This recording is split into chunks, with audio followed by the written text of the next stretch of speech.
Boa noite para vocês. Sejam muito bem-vindos aí. Tava com saudade já. Vamos à aula de dúvida aí. Se sobrar um tempinho, a gente bate mais um papo. Tá bom? Pelo menos o mercado não te deixou careca. Exatamente. Essas entradas aqui eu tenho desde criança. Então, cabelo sempre vai ter. Alexander, Jeff, vale a pena fazer uma análise de PM mensal de contratos das corretoras antes da briga da Petax? Claro que não. Até porque, Alexander, aquilo ali não reflete a realidade. Até porque a UBS está maior comprada no mês. Nada impede dela ter zerado, os players que operam por ela, ter zerado tudo pela XP, pelo Bradesco, pelo BTG. Tá? Então aquela posição mensal não é realista. Tá bom? Não é realista. Então não tem o mínimo sentido olhar para ela. Tá bom? Paulo Apolo. Paulo. No primeiro dia útil após a Petax, em um cenário onde os estrangeiros ficaram muito comprados, por exemplo, a tendência mais provável seria o dólar cair.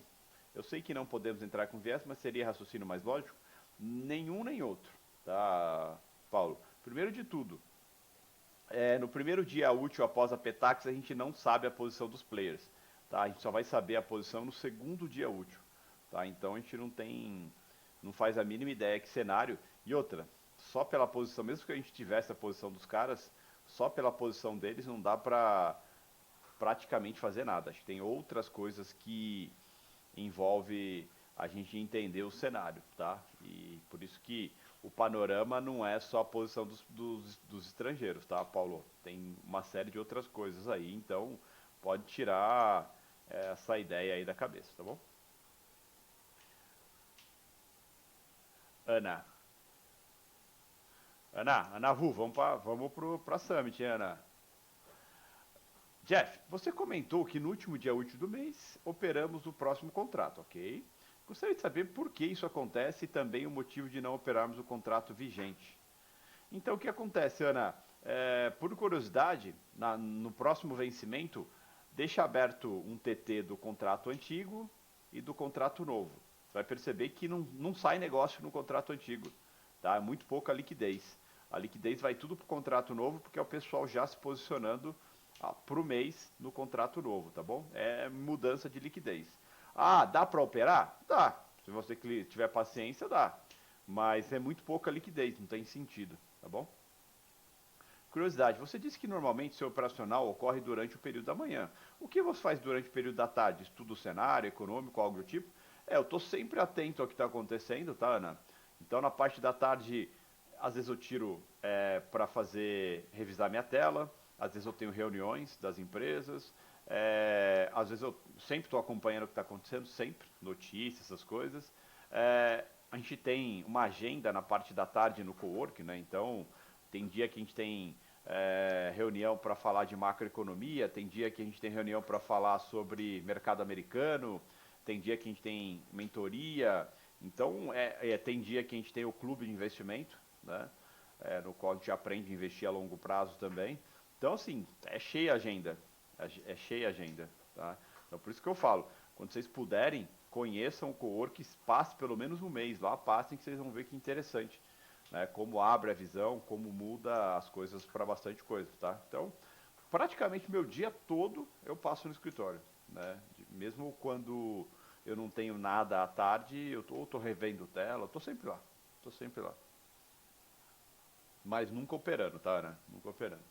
A não ser especificamente dias que tem notícias importantes à tarde, tá bom? Gerson. Por que tem atuação do BC que o mercado cai muito e outras como quarta-feira que o mercado quase não sente? Então, Gerson, existe uma coisa importante. Por exemplo, se hoje o BC anuncia que tem uma atuação amanhã, isso não tem impacto. Por quê? O mercado não sente o impacto momentâneo, o mercado se prepara para isso. O mercado só movimenta para atuações do BC que ele não está esperando. Tá? Por isso que tem atuação que o, BC, que o mercado chacoalha muito, que são quase que uma break news, né? Mesmo que o BC não esteja atuando naquela hora, mas digamos, o mercado está aberto aqui e o BC fala o seguinte, olha, daqui uma hora eu vou fazer um leilão de 1 bilhão. Cara, isso já é suficiente para o mercado os especuladores saírem vendendo na frente. Por quê? Eles sabem como é uma notícia surpresa, um swap surpresa, uma liquidez inesperada, isso gera movimentação. Agora, quando existe uma liquidez esperada, não gera movimentação, é diluída ao longo do dia, tá bom? E o que é uma liquidez esperada? Quando é anunciada um dia antes, pelo menos, tá bom?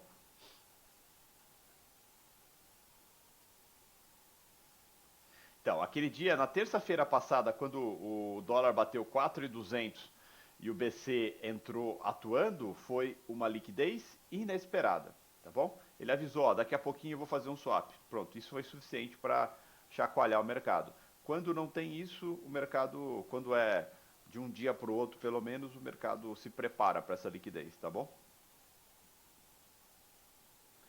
Se ele anuncia à noite antes do mercado abrir, é esperado, entendeu? Os mercados se preparam. Então, assim, resumo. Se ele anunciar enquanto o mercado estiver aberto, é liquidez inesperada. Assim. Se for depois que o mercado estiver fechado, é liquidez esperada, tá bom?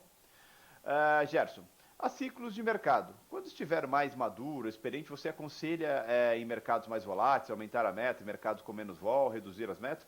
A gente vai falar bastante sobre isso, viu, Gerson? Você vai perceber, e por isso que é interessante quem puder e tiver interesse e já tiver certeza que é isso que quer como profissão, eu aconselho muito fazer o curso de mercado americano. Por quê?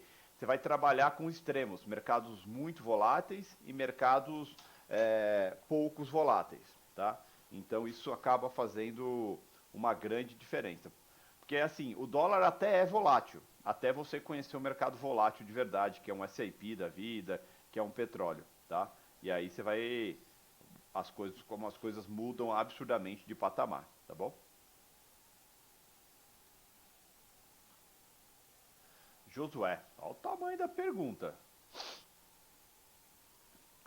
Mestre, ainda fico meio confuso na hora de estopar, operacional, por exemplo. Meio confuso, ó. Josué, eu não vou nem terminar de ler sua pergunta antes de responder isso aqui, tá? Stop, cara, pensa assim, você entrou numa operação, seja qual for a sua operação. Cara, se o mercado entrou, se você entrou, o mercado já não foi a seu favor, começou a voltar, não tem muito que, tô confuso. Tô confuso cacete, meu, stop e pronto. Stop e pronto.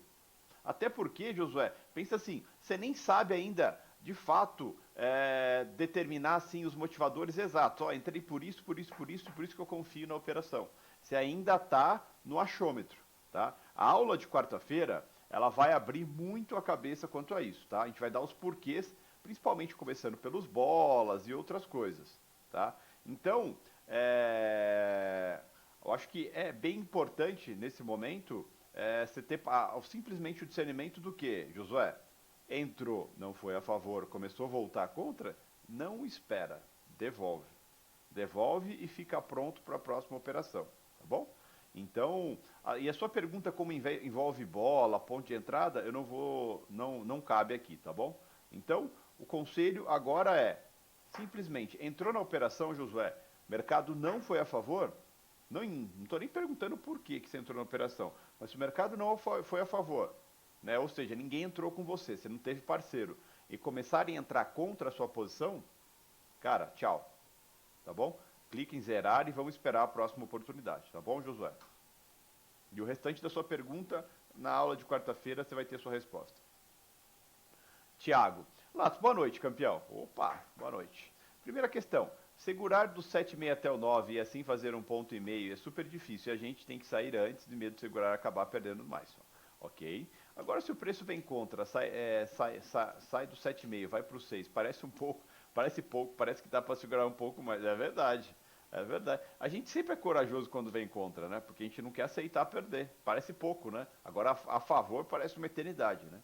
Pergunta, por que somos uma franga no ganho e um machão peito de aço no loss? Cara, a gente não gosta de perder, né? O ser humano não sabe lidar com estar errado e perder dinheiro quando está errado, tá? Então, qual que é o mecanismo de defesa que a gente tem para isso? Não estopar, né? Não estopar. Não estopar é o mecanismo de defesa para dizer que você não errou, tá? Então, assim, Thiago, a gente vai falar bastante sobre isso, tá? E eu acho que, assim, quanto mais você confiar no contexto, ou seja, aprender o porquê de tudo. Quanto mais disciplinado você aprender a ser, isso começando pela sua vida, né? E depois, quanto melhor você entender a técnica que você utiliza, vai mitigar muito isso. Vai impedir? Não. Porque não adianta nada você saber tudo que você tem que fazer e não executar. Tá? Precisa ter ação. E essa ação a gente vai trabalhar ao longo do tempo. Mas é porque simplesmente a gente não sabe lidar com erro. Então precisa aprender. Né? Aí entra a humildade, entra uma série de coisas aí. Mas vai acontecer, vai acontecer, vai acontecer. Parece que para trás dói menos do que para frente, né? No aspecto de segurar, né? Parece que leva uma eternidade para você fazer 1,5 ponto para frente, mas para trás você aceita 1,5 ponto. Por isso que, baseado no que eu falei pro José, o Josué na pergunta anterior, cara, é muito importante você não pagar para ver no stop. Um pouquinho que você pagar para ver no stop, você já não estopa mais. Por isso que não tem essa de, desconfortável. Estopa e foda-se. Se você não estopar, se não estopar no primeiro momento que você acha que tem que estopar, você não vai estopar no segundo. E aí você já vai estar mais machucado e a hora que você vê já cagou tudo. Tá bom? Tiago, segunda questão é sobre metas. Só para recapitular as metas operacionais. Eu tenho um dia de leilão e mais 10 operações. É isso? Exatamente, é isso. O ganho ou perda no leilão não entra nas metas do dia, correto? Correto. Entendeu? O leilão é operacional à parte. Assim como o Chicó, que vocês vão aprender também, é operacional à parte. Além disso, 0 a 0 não conta como um para trás, certo? Dos 3 que temos. Mas ela conta como uma das 10 do dia? Claro. Você entrou e saiu de uma operação, é uma operação. Se você saiu positivo, negativo ou no 0 a 0, conta como operação. Não conta como operação errada, 0 a 0, mas conta como uma das 10 operações do dia. Tá? Obrigado, professor, muito obrigado. S2, Tiagão. Wesley. Jeff, suponha o seguinte cenário.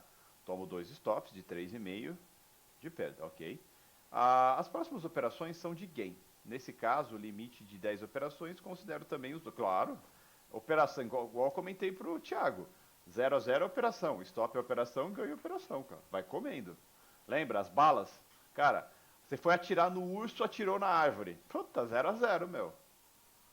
Mas você gastou uma bala, entendeu? E o financeiro, posso buscar os 10 pontos, nesse caso serão 13,5, 3,5. Hã? Buscar os 10 pontos, e nesse caso serão 13,5, 3,5 do stop, ou os 10 mais os 10?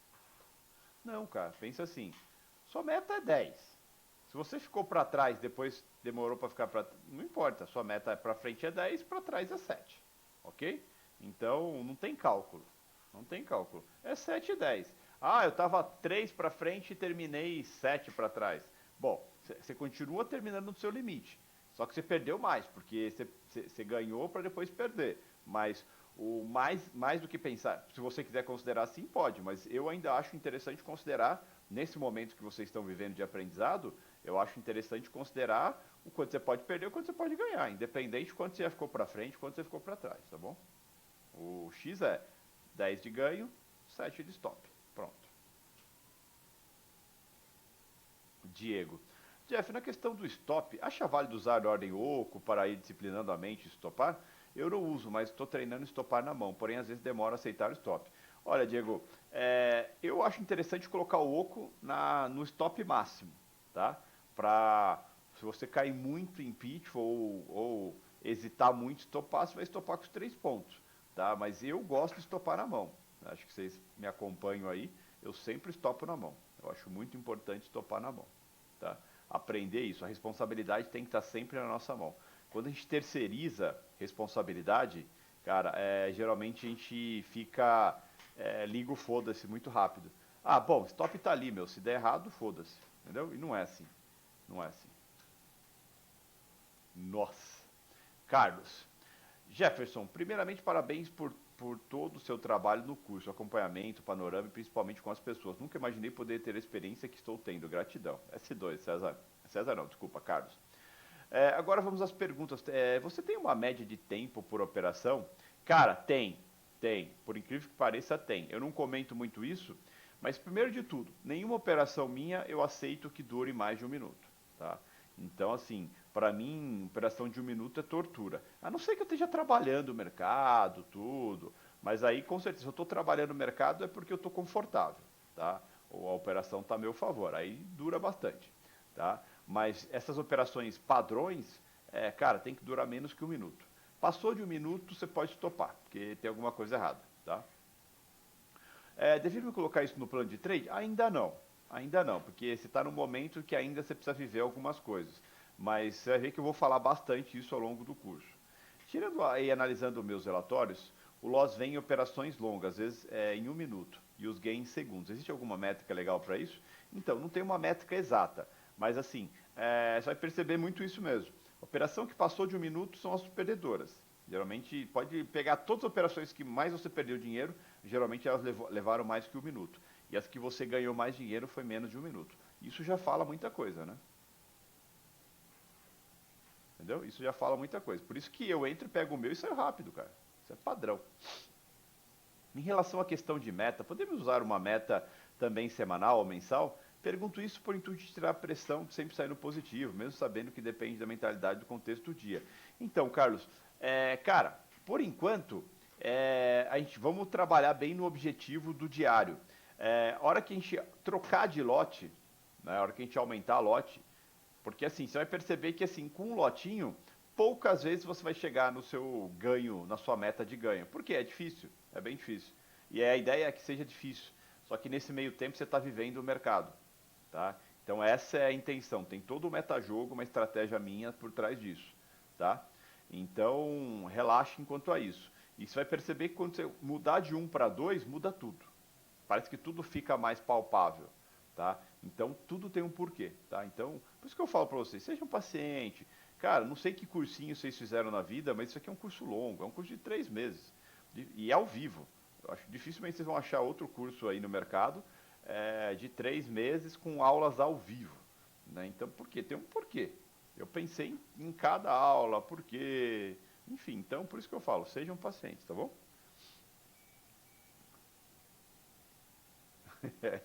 Me dá um beijo no Summit, Lucas. Agora as perguntas são sobre a Petax. Devemos estipular uma meta separada para esse dia, tendo em vista que poderá ser o melhor dia do mês? Não, não. Você tem que ter sua meta normal. A diferença é o quê? Você vai atingir sua meta muitas às vezes muito mais rápido, tá? Mas não que você tenha que se preocupar em fazer mais dinheiro. Puta, tá muito cedo para isso. Futuramente você vai fazer mais dinheiro nesses dias? Com certeza. Mas agora não tem que ser essa preocupação, tá bom, Carlos? O panorama do dia da Petax deveria ser diferente do dia normal? Não, mesma coisa. Tendo em vista que seria encerramento do mês que vem, acontecendo no mês comprado, vendido, poderia ser um resumo do que aconteceu no mês. Você comentou isso na aula, mas não sei como analisar, não entendi. Ô, Carlos, você está dando uma viajada, você está querendo ir muito, você está querendo ir para um lado que não tem sentido, cara. Mercado se vive um dia por vez. Por mais que seja o último dia do mês, o que aconteceu ao longo do mês, foda-se, entendeu? Já foi. O que importa é o que vai acontecer no dia. Então não tem por que mudar panorama, mudar tudo isso, tá bom? Então assim, pode ter certeza. Se tivesse, a gente teria feito já, tá? Entendeu? Menos é mais. Vocês vão perceber isso ao longo do tempo, tá bom? Braço para você, Carlos. Luiz. Jeff, hoje, dia 29/8, as parciais da Petax fecharam em preços bem acima do futuro e do próprio à vista. E a oficial também fechou em preços completamente diferentes acima do que estava à vista. E o futuro? O que houve? Não sei do que você está falando, Luiz. Não sei o que você está falando. O dólar à vista, as parciais da Petax, elas fecham de acordo com o preço do mercado. Só que o que acontece? O dólar futuro, o U, se você olhar o U, ele estava igualzinho o à vista, tá? Então as parciais fecharam parecidas. A diferença é que o quê? O V é mais caro que o dólar à vista. Entendeu? E ele precifica baseado no contrato futuro V, tá? Então se você olhar, o V estava mais caro que o à vista, tá bom? Lembra, tem o fator. Lembra, quando a gente pensa em mercado futuro, eu expliquei isso nas aulas, nas primeiras aulas. Mercado futuro é o quê? É quanto algo vai valer daqui a um tempo, tá? Então, no caso do dólar à vista, quanto o dólar à vista quanto o dólar vai valer daqui 30 dias. No caso, o nosso dólar futuro. Então, se você olhar o dólar à vista e comparar com o dólar futuro, tem um spread, que é os juros do tempo. Quanto mais passa o tempo, mais esse spread chega, vai fechando, até no último dia último do mês estarem no mesmo preço. Tá bom? No Profit tem a Petax à vista e a Petax futuro. Exatamente, você consegue ter a diferença. Exatamente, Marcelo. Certo? Mas já tá. É bom que eu entrei no assunto, tá bom, Luiz? Ótima pergunta. Luiz, Jeff, em relação a Petax futuro, qual a diferença para a Petax do à vista? Ou se existe uma Petax? A Petax é do à vista, o Profit faz de besta, tá bom? O Profit faz de besta ali aquela Petax, porque a Petax importante é a Petax do à vista, tá bom? Quieto, Joy. Quieto, gordo. Quieto.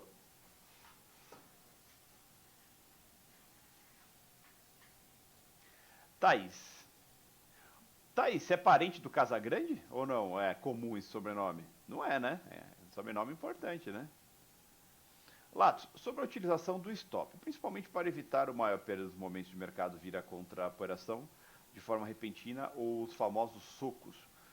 Podemos ou devemos fixá-lo já no momento de entrada da operação de compra ou venda? Gostaria também de saber a sua opinião sobre a estratégia de roteamento com a possibilidade de personalizar os pontos de gain, loss e offset.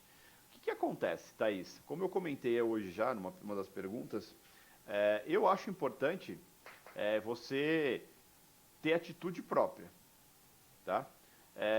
Atitude própria que eu falo é assim, cara, tá na sua mão, estopar ou não. Ah, mas tem os momentos que dá uma movimentada. Tem, mas mesmo assim, se você for ágil, você vai conseguir sair antes de tomar a porrada desse movimento, tá? Claro, nesse começo é difícil ser ágil, vai ter que viver muito mercado ainda para você ser ágil. Então, o que eu acho interessante, Thaís? Colocar um stop automático de 3 pontos, que é o seu limite de stop, tá? Mas sempre buscar estopar antes, tá? Sempre buscar estopar antes, por quê? Para você ganhar a atitude de aprender a ter a atitude de estopar quando necessário, tá bom? Então, assim, por segurança quero pôr um stop de 3 pontos, para toda vez que eu entro numa operação ele está pendurado, caso aconteça uma movimentação muito forte, eu estopar logo, eu ser estopada só com o meu limite? Ok, concordo. Agora, você entrar na operação e deixar lá o stop e esperar chegar nele, não concordo. Tem que aprender a ter atitude. Atitude de sair quando você acreditar que está errado, sem ter que ser o limite, tá bom? Imagina, Thaís. Josué. Mestre, nos dias em que ficamos no 0 a 0 com as operações, mas que ficamos negativos saldo líquido total por causa dos custos, nós consideramos como um dia de stop ou não? Um dia normal. Vou dar um exemplo para você. Pega um taxista, certo? O taxista rodou o dia inteiro, não pegou nenhum passageiro. Em teoria ele está no 0 a 0. Ele tem o custo, mas cara, o custo vai existir com passageiro ou sem passageiro. Então, assim, não dá para dizer que foi um dia de stop. Foi só um dia de trabalho no qual você foi para a guerra, né? Você foi para uma batalha e voltou vivo, né? Tá mais cansado, talvez mais sujo, mas tá vivo, entendeu? E o que importa é sempre estar vivo, certo, Josué? Digo com o mínimo, tá. Não, mas e outra?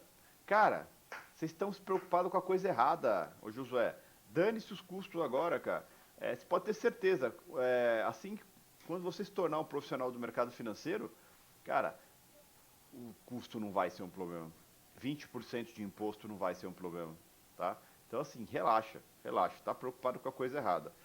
Tem que se preocupar agora em aprender como tudo funciona, aprender, executar e botar tudo para funcionar, tá? O custo, cara, você pode ter certeza, é o menor dos problemas, o menor mesmo, menor dos problemas mesmo, tá?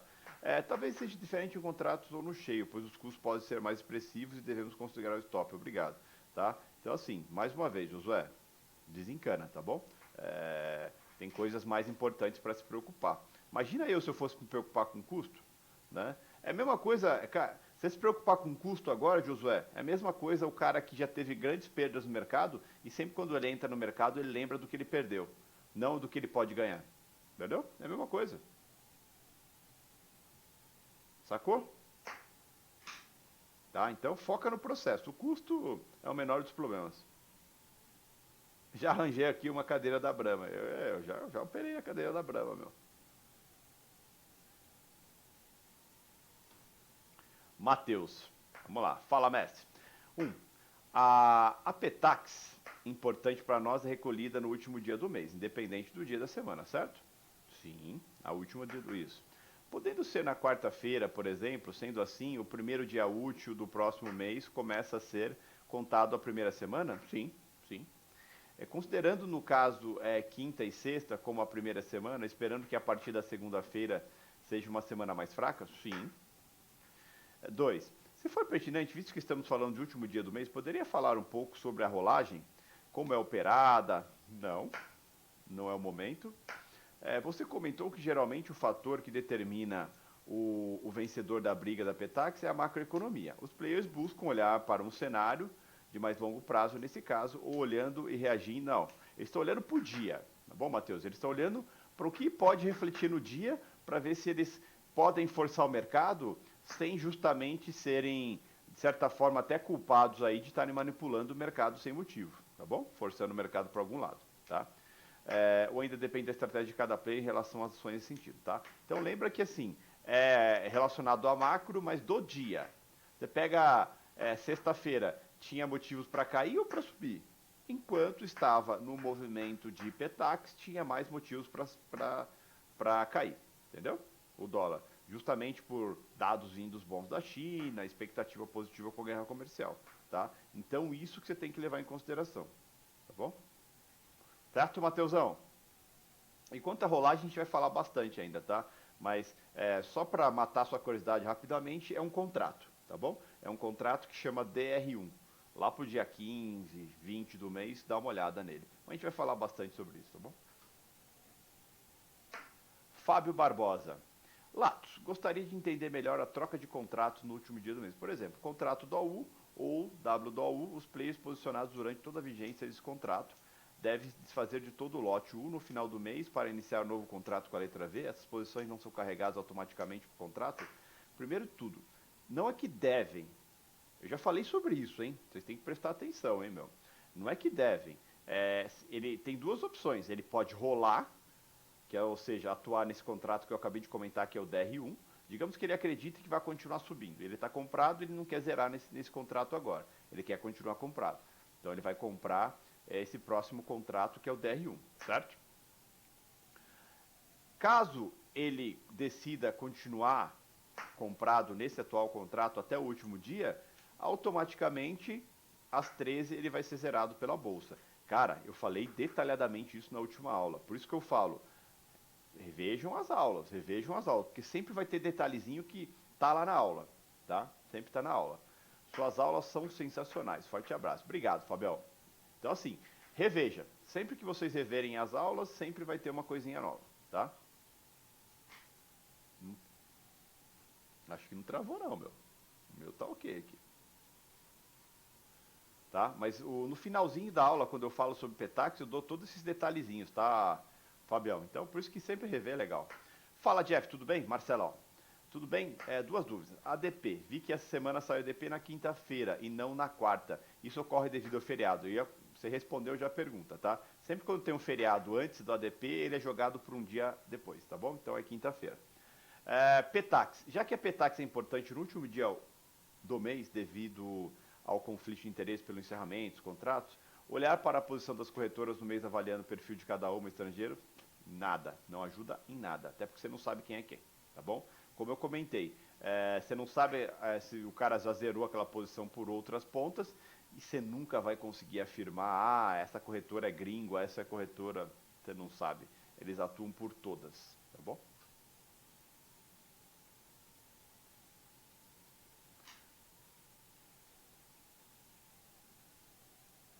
Luiz.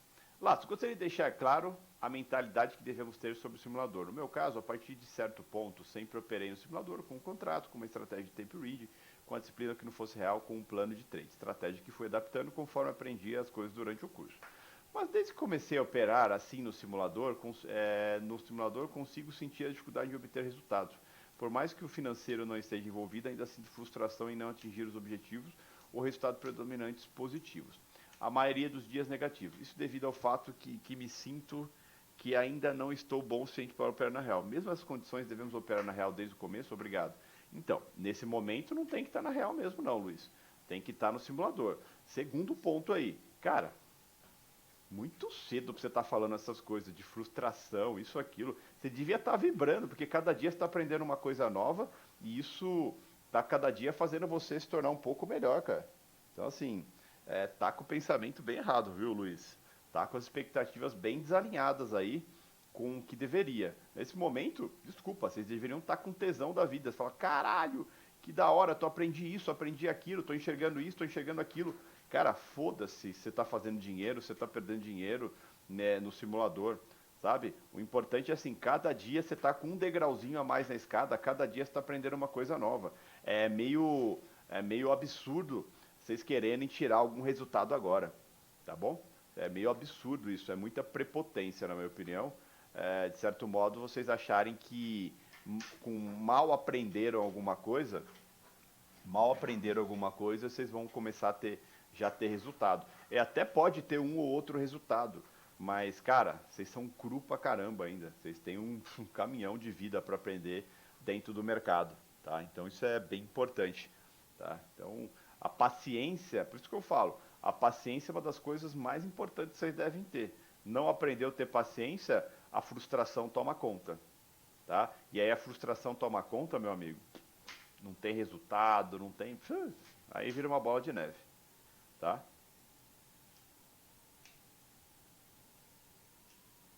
Então assim, tá bom, ô Luiz? Seja mais paciente com você. E sim, você está certo em estar no simulador. A partir da aula que vem, vocês vão perceber que vocês vão saber o que fazer. Pelo menos começar a saber o que fazer em uma coisa específica, tá? Então aí entra o fator, o porquê. Vocês vão perceber que eu gosto muito de dar os porquês. A gente precisa ter o porquê. Se a gente não tem o porquê, não tem por que fazer, tá? Mas é tudo uma coisa por vez. E nesse momento, o foco é o quê? É entrar no mercado, independente do que você está fazendo, o plano deve ser seguido. É isso que você tem que fazer, tá? Porque cada dia que você vive e executa seu plano, você melhora, tá? Você evolui. Acho que isso é importante. Luiz, no plano de trade temos a regra de 3 operações por dia. 3 operações por dia. Devemos parar de operar após... Ah, sim. 3 erros por dia, não 3 operações. 3 vezes seguidas... desculpa, Luiz, tá vendo como é? Aí a sua pergunta anterior casa muito com essa. Você já está querendo burlar o seu plano. Cara, desculpa, você quase bateu a meta, depois cometeu 3 erros seguidos? Você quer continuar por quê? Até um alerta do mercado dizendo, ó, melhor você parar, senão você vai devolver o que você já fez. Então, Luiz, não tem... Com plano não se negocia, tá? Para quem não foi na Summit ano passado, o Amir Klink, ele foi lá, que é um grande velejador, acho que o maior que já teve no Brasil, e ele sempre fala, cara, simplesmente eu tinha um plano e eu tinha que seguir esse plano. Não tinha negociação, porque se eu negociasse com o meu plano, eu morria. Tá? Simples assim. Entendeu? É a mesma coisa um piloto. Boa, Júlio. Um piloto, ele tem um plano de voo. Se ele não seguir o plano, o avião cai. Tá? E ele morre. É simples assim. Então assim, não tenta negociar, cara. Não tenta negociar. Ah, mas se. Não tem se. Não tem se. Bom? Outra regra do plano de trade são 10 operações por dia. Devemos fazer apenas 10 operações, mesmo na fase que recém aprendemos um operacional novo? Sim, porque você está aprendendo. Você está aprendendo a coisa mais importante do que só operar. Você está aprendendo a ter regras e a seguir essas regras. Não adianta nada, Luiz, você ter regra e não seguir. Tá? Isso é o que mata todo mundo. Tá? É isso que mata todo mundo. É ter regra, mas só de enfeite. Que na hora do vamos ver, não segue porra nenhuma. E aí, meu? Aí é complicado, Luiz. Percebi durante o curso que o seu estilo operacional que se assemelha a um por um, ganha meio ponto, um ponto, operações rápidas, isso trabalhando com um contrato pelo menos. É correto afirmar que a chave para o resultado positivo é a taxa de acerto das operações, então? Isso se mantém assim trabalhando com mais de um contrato? Obrigado, desculpe qualquer pergunta prematura. Não, suas perguntas não são prematuras não, viu, Luiz? As suas perguntas tem um contexto de de certa forma, fugir do padrão. Sabe? Como eu comentei, tudo tem um porquê. Tem uma linha de raciocínio a ser seguida. Vocês têm que aprender algumas coisas. Você vai perceber uma coisa. Quando tiver com 2 contratos, vou continuar com 10 operações? Dificilmente. Vai dar para operar mais. Então você só pega um para um? Um para um quando você está com um contrato. Quando você tiver com mais contratos, você vai ver que isso inverte. Tá? E agora, quanto à taxa de acerto, quanto mais paciente você for, mais assertivo você vai ser. Entendeu? Porque você não entra em operação idiota. Né? Não entra em operação boba que o risco-retorno é negativo. Tá? Então é tudo questão de tempo. Tudo questão de tempo, Luiz. E assim, desculpa, mas um pontinho é um pontinho. Eu não tenho problema nenhum de sair com um pontinho e estopar com um pontinho. Estou sempre vivo, ninguém quebra por ganhar pouco ou por perder pouco, tá bom? Gabriel, boa noite, Jeff. Na aula você comentou que devemos deixar R$ 100 na corretora para operar. Gostaria de falar meu pensamento e perguntar se está correto. Essa é a profissão que escolhi para o resto da minha vida. Acredito dever me responsabilizar o mais rápido possível pelos meus erros, aprender a lidar com loss de uma forma profissional. Além de eu ter taxas de TED para a corretora, para a corretora e taxa de zeragem caso eu estope a margem inteira. Sendo assim, posso deixar um valor maior na corretora? Não. Ô Gabriel, pensa assim, cara. O mercado tem a nossa parte de responsabilidade, tá? Tem a nossa parte de responsabilidade, mas tem um momento que às vezes o mercado nos testa, Gabriel, e a gente perde, que é o que a gente entra em pitfall. Vocês vão aprender sobre isso, tá? E quando você entra em pitfall, meu amigo, o que vai te salvar é ter pouco dinheiro na corretora, tá bom? Então, assim, você devolve a vida se você estiver lá dentro. Tá? Eu conheço casos de tudo que o cara tinha na corretora foi pro saco, entendeu? E tudo que ele tinha na corretora é tudo que ele tinha na vida. Tá? Então, Gabriel, não existe isso, tá? Não existe. Você tem que simplesmente deixar na corretora o que você pode perder, certo? Mesmo você fazendo isso, já vai ser complicado, porque hoje em dia, como tá fácil mandar TED para a corretora, muitas vezes se você quiser cagar a vida, você caga. Só que vai demorar um pouquinho mais, talvez dê tempo de você pensar, tá bom? Mas não é a tua deixar só R$ 100 na corretora, tá bom? Boa noite, Jeff. Na aula aprendemos que nossa meta não será financeira nesse primeiro momento, mas na plataforma os tickets são informados a cada R$ 5 e não pontos. Devemos avalizar então pelos tickets de 5, levar em consideração os pontos dessa operação, certo? Olha, Gabriel, eu gosto de olhar sempre para pontos, não para tickets. Mas pode olhar para ticket? Pode, não muda nada, não vejo nada. Quando é, quando é um ponto, é muito mais fácil de contar do que meio tique, mas às vezes vai. Meio tique não, com meio ponto, que é um tique. Mas muitas vezes o que você vai tirar da operação vai ser isso, tá? Como você vai contar isso, você define. É que pode ver, eu na minha tela não deixo financeiro ali, entendeu? Não gosto de ficar olhando pro. Eu sei se eu entrei no 5, se o mercado está no 6, eu estou com um ponto. Né? Se ele está no 7, estou com 2 e assim vai. Entendeu? Exatamente isso, tá bom? Márcio, existe algum site ou ferramenta no Profit onde podemos ver as janelas da Petax abertas? Existe, Márcio. Vai em ferramentas, notícias, aí tem uma roldaninha ali, você coloca lá Petax, tá? E aí toda vez que sair uma Petax, ele avisa, abriu a janela da Petax, Petax fechado dessa janela foi tal, tá? Ele avisa lá, tá bom, Márcio? Emerson. Olá, Lato. Gostaria de dizer que o curso está sendo sensacional. Ninguém ensina ou menciona todo esse contexto macroeconômico e motivadores de movimentação do dólar como você. Sinto muito mais confiança para entrar em operações agora e as suas métricas, plano de trade, mudaram a minha cabeça no mercado. Meu feedback para você. Sobre o plano, você mencionou que busca algo em torno de R$ 20.000, R$ 30.000 no mercado. Sim. Em uma das palestras da Summit, o João Homme conta que viu sua boleta com valor bem alto. Era acima da sua meta. A minha dúvida é, ocorre algo no mercado que nos faz extrapolar a meta substancialmente em determinado dia, ou mudamos o valor da meta de acordo com os ciclos de mercado, mais volátil, menos volátil? Espero que seja a oportuna pergunta na fase do curso. Muito obrigado por tudo, S2 para você. O que acontece é o seguinte, Emerson, pensa assim, cara, que me diferencia muito, acho que da maioria dos Zé Boletas aí que tem no mercado, é o quê? Cara, eu não venho no mercado para fazer 200 mil reais, 300 mil reais. Eu venho no mercado para fazer o que é possível todo dia, tá? Que no caso aí minha meta é 20 mil reais, tá? Só que acontece, tem os dias, tá? Tem os dias que o mercado se movimenta mais e ele dá mais oportunidade. Como eu sou um trader que já está há muito tempo no mercado e tenho um perfil agressivo, muitas vezes eu vou para cima do mercado, eu aceito um risco maior para buscar um financeiro maior, tá? Que o mercado às vezes permite.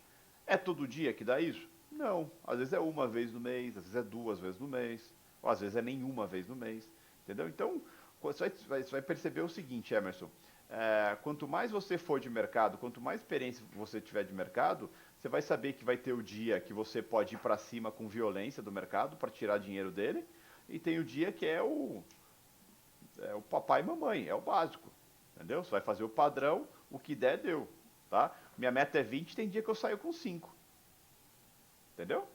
Então, assim, eu não tenho problema de ter o dia que eu não faço dinheiro, tem dia que eu faço um pouquinho de dinheiro, tem o dia que eu faço minha meta e tem o dia que o mercado permite eu faço um montão de dinheiro. Então, quando eu penso na minha meta de 20 mil, Emerson, eu equalizo no mês. Pensa assim, entre altos e baixos no mês, a minha média é 20 mil reais por mês. É 20 mil reais por dia. Entendeu? Então esse é o X. Eu estou sempre preparado. Lembra que eu falo, vocês vão ter uma mala de munição? É a mesma coisa, eu tenho uma mala. O dia que dá para usar metralhadora giratória que atira 1000 balas por segundo, eu uso ela. E o dia que eu tenho que usar a faquinha, eu uso a faca. Entendeu? Beleza, Emerson? Então, assim, eu sou o cara que eu ganho pouco, mas eu ganho todo dia. Entendeu? E os dias que o mercado permite, eu tiro um pedaço maior. Entendeu? Márcio. Jeff, observei que existe o payroll não agrícola e o payroll privado. Qual é a diferença entre eles? Eles são divulgados sempre simultaneamente? Não. O payroll importante é o que tem estrelinhas, que é o não agrícola, tá? Que aí envolve a maior parcela de empregos ali, tá? Mas independente de payroll agrícola ou privado, os dois são importantes. É que a gente vai entrar nisso, ô Márcio, quando a gente entrar em indicadores, né, em notícias. Mas o que acontece? Hoje em dia não é só o payroll que é importante, é a taxa de desemprego, é importante também o custo da mão de obra, todos esses fatores juntos são importantes, tá? Então o agrícola é importante, o privado também é importante, mas o privado, por que o privado não é tão importante na sexta-feira quanto o agrícola, né? Porque o privado sai no ADP. O ADP é uma empresa privada que faz análise de número de vagas de emprego, tá?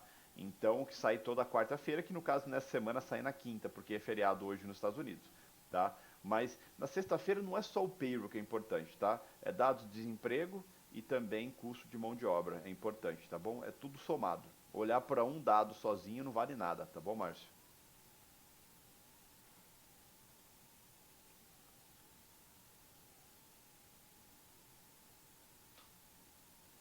Tiago, em relação à coleta de dados da Petax, poderia comentar se existe a possibilidade de haver movimento especulativo fora do horário da coleta de dados? Aí eu te devolvo uma pergunta, Tiago. Por que poderia haver um movimento especulativo fora da coleta da Petax? Porque lembra, movimento especulativo é o cara tentando manipular. Se você tem um porquê manipular, que no caso da Petax, ok, compreensível. Fora a Petax, por que você manipularia? Entendeu? Sendo que tem um mês inteiro pela frente ainda do contrato novo. Saca? Então não tem sentido. Então dificilmente tem. Tanto é que você vai perceber um movimento muito interessante em dias de Petax. Por exemplo, o mercado cai, igual sexta-feira, durante o período da Petax. O que aconteceu depois da Petax? Alguém lembra? Subiu. O mercado voltou. Voltou para os patamares padrões, entendeu? Ou seja, forçaram durante a Petax para determinar, os vendidos ganharam a Petax sexta-feira, depois acabou a Petax, pum, o mercado voltou tudo. Entendeu? Essa é a movimentação normal, tá bom? Então, aguardem isso. Rodrigo. Boa noite, Latos. No dia 30 de agosto foi encerramento do contrato U e começo do contrato V. Tive algumas dúvidas na hora de fazer o meu panorama, como preço do... Então, vamos lá. Primeiro de tudo, você já não olha mais para o U. Se vocês olharem o panorama meu de sexta-feira passado, Rodrigo, você vai ver que eu coloco lá tudo do U e tudo do V, certo? Só que lembra uma coisa, se a gente vai operar o V, para que importa para mim o U? Nada. Foi só informativo, entendeu? A gente olha para o V, tá? O preço do ajuste do dólar U, que foi 459, como não consigo encontrar esse valor, encerramento da PETA, que seria o ajuste. Então, você não tem que olhar mais para o ajuste, tá bom, Rodrigo? Não tem que olhar para o ajuste. Como encontrar esse valor de fechamento do contrato V, que foi 1,746 e o ajuste 1,67, se esse contrato acabou de entrar em operação? Rodrigo, esse contrato, o V, por exemplo, ele não começou a operar na sexta-feira, ele está operando desde o começo do mês. Ele começou a ter liquidez na sexta-feira. E como que você tem acesso aos dados dele? Adiciona ele na sua grade de cotação. Né? Pega a sua grade de cotação ali, Rodrigo, e adiciona o DOL V19.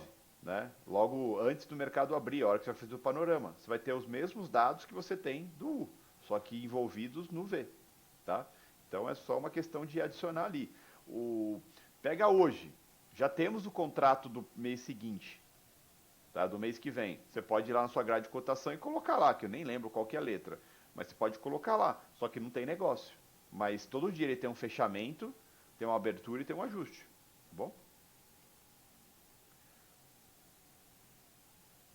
Então, é bom no último dia. Né? Vou operar sexta-feira. Na sexta-feira cedinho, quando você começar a fazer o panorama, Rodrigo, você vai lá e coloca o contrato, cara.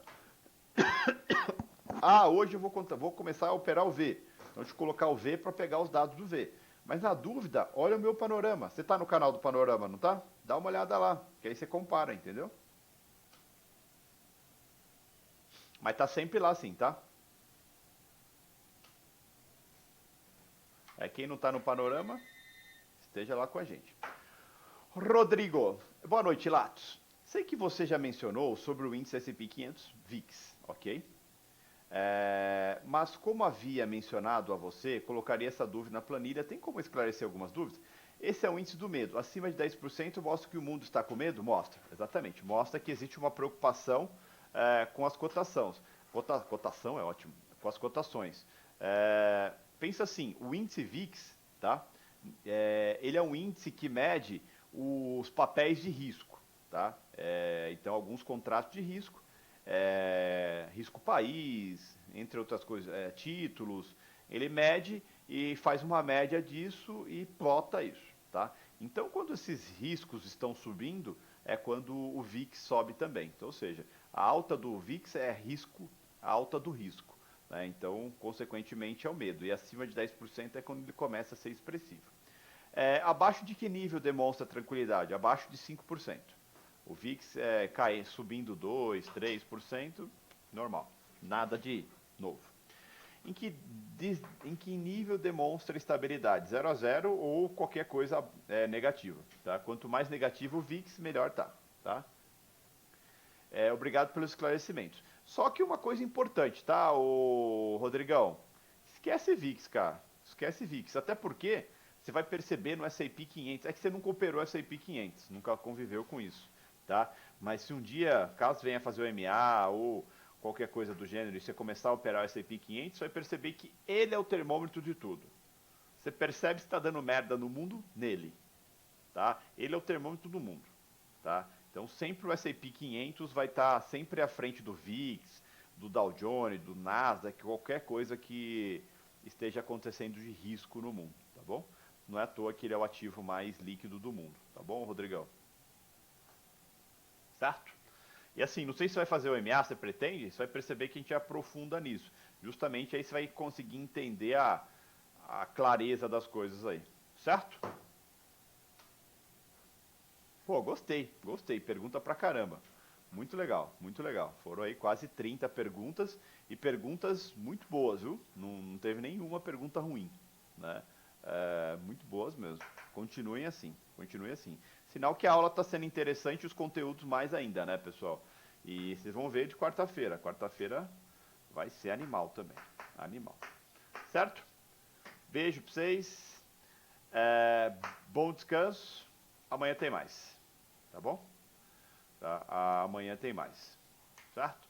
Joemerson, sim. Só que primeiro vocês precisam entender melhor os conteúdos. Mas sim, a resposta é sim. Vai sim, tá bom?